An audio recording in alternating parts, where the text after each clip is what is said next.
بسم اللہ الرحمن الرحیم ان اکرمکم عند اللہ اتقاکم۔ اللہ تبارک و تعالیٰ نے ارشاد فرمایا،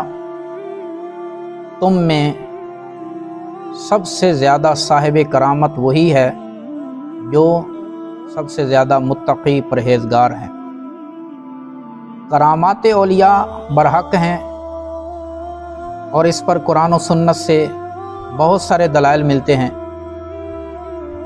جیسا کہ حضرت سلیمان علیہ السلام کے امت کے ولی حضرت آصف بن برقیہ رحمۃ اللہ تعالیٰ علیہ، جنہوں نے پلک جھپکنے سے پہلے اقصائے یمن سے ملک شام کے اندر تخت بلقیس کو حاضر کر دیا،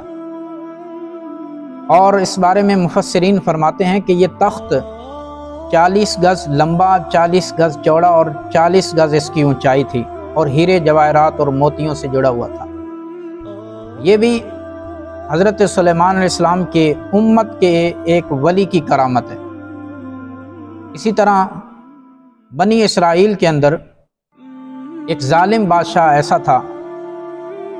اور اس کے زمانے میں ایک اللہ کا ولی جو اسم اعظم جانتا تھا، اس بادشاہ نے اس اللہ کے ولی کو اپنے دربار میں بلوایا، مگر وہ حاضر ہونے کی بجائے کہیں جا کر چھپ گئے۔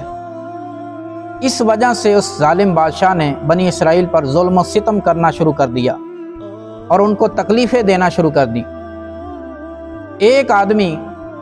اللہ کے اس ولی کے پاس حاضر ہوا اور جا کر عرض کرتا ہے کہ آپ کی وجہ سے ہم پر ظلم و ستم ہو رہا ہے، آپ مہربانی فرمائیں اور بادشاہ کے دربار میں حاضر ہو جائیں تاکہ سارے لوگ تکلیف اور مصیبتوں سے بچ جائیں اور اس کے ظلم و ستم کا نشانہ بننے سے بچ سکیں۔ تو اللہ کے ولی جب اس بادشاہ کے دربار میں حاضر ہوئے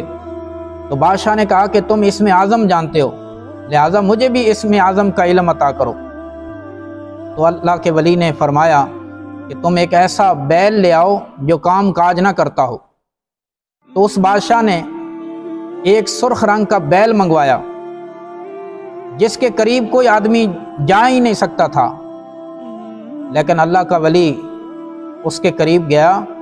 اور اس کے کان میں جا کر کوئی بات کی تو وہ وہیں مردہ ہو کر گر پڑا۔ بادشاہ یہ منظر دیکھ کر حیران ہو گیا، اور اللہ کے ولی نے اس بادشاہ کو نصیحت کرنے کے لیے ایسا کہا،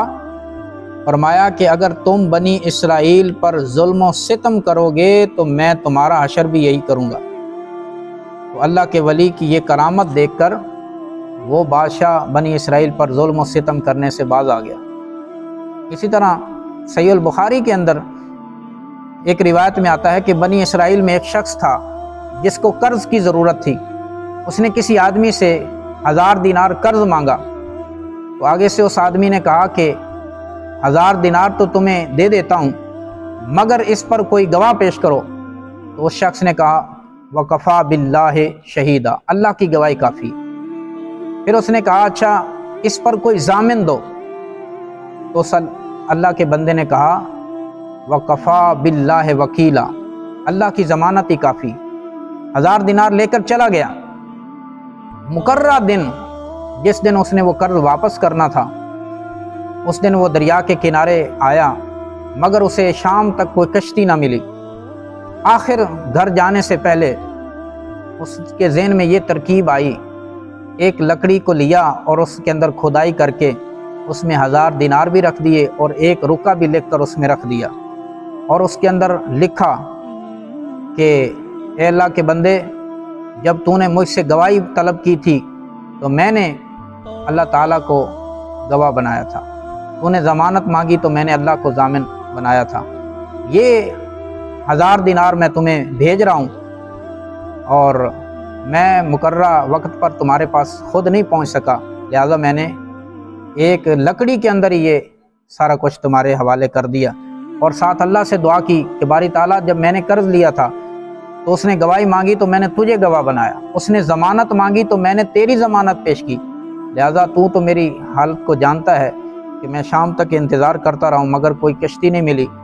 لہذا یہ مطلوبہ شخص تک یہ چیز پہنچا دے۔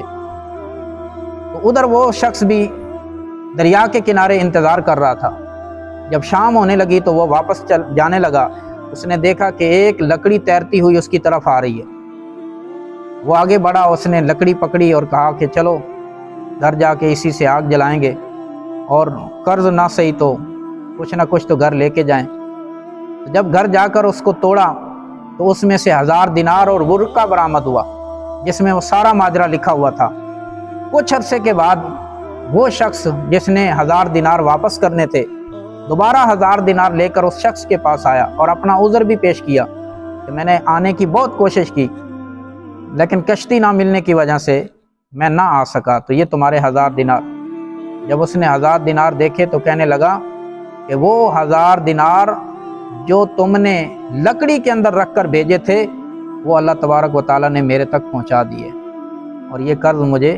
واپس مل چکا ہے، لہذا یہ تم واپس لے جاؤ۔ یہ ہے اللہ تعالیٰ کے ولیوں کی کرامتیں، جس کا ثبوت ہمیں قرآن و سنت سے واضح طور پر مل جاتا ہے کہ اللہ کے ولی جب بھی کوئی اللہ تعالیٰ کی اطاعت اور فرما برداری میں اور نوافل کی کثرت کے ذریعے، طاعات و عبادات کے ذریعے ایسے مقام، ایسے مرتبے پر پہنچ جاتے ہیں کہ ان سے پھر کرامات کا صدور ہوتا ہے، اور کرامات برحق ہیں۔ یہ اہل السنہ والجماعہ، اہل سنت و جماعت کا عقیدہ اور نظریہ ہے۔